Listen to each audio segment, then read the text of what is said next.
One of the things that I know for sure after being in healthcare for many years now is that poverty and poor health are linked. It's a very complex situation to deal with the social determinants of health.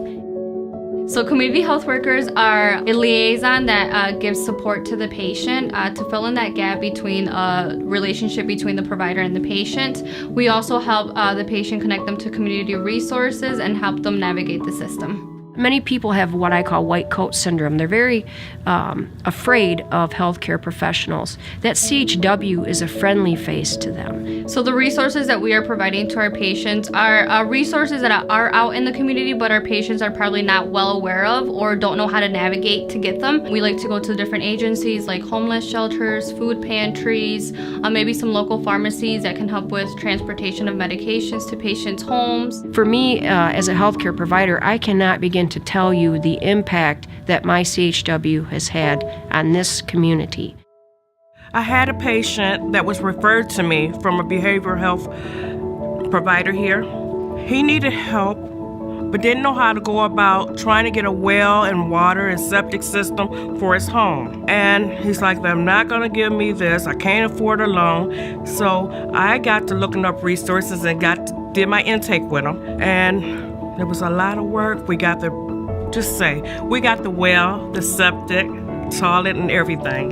The man was so happy and grateful. He even had enough money to get a vehicle, so he didn't have to ride public transportation. It made me feel good. I just love people, and I like to see a positive outcome of people. When I can help somebody and they get through and they got a positive attitude and happy, it makes me happy. And I feel like I really supported that person. And certainly we know the evidence is in that the community health worker is a vital part of the care team and brings about the results that we're looking for. I feel like it's really important for our viewers to recognize that without continued grant support or even, legislation that supports health centers, we would have a reduction in patients making it to their appointments, being able to know how to manage their care in general, and then feeling not connected to resources that can help their overall health outcome. So we definitely want people to understand that their advocacy is important. Our funding is directly linked to what policymakers here in our state and what policymakers in our country and Congress do.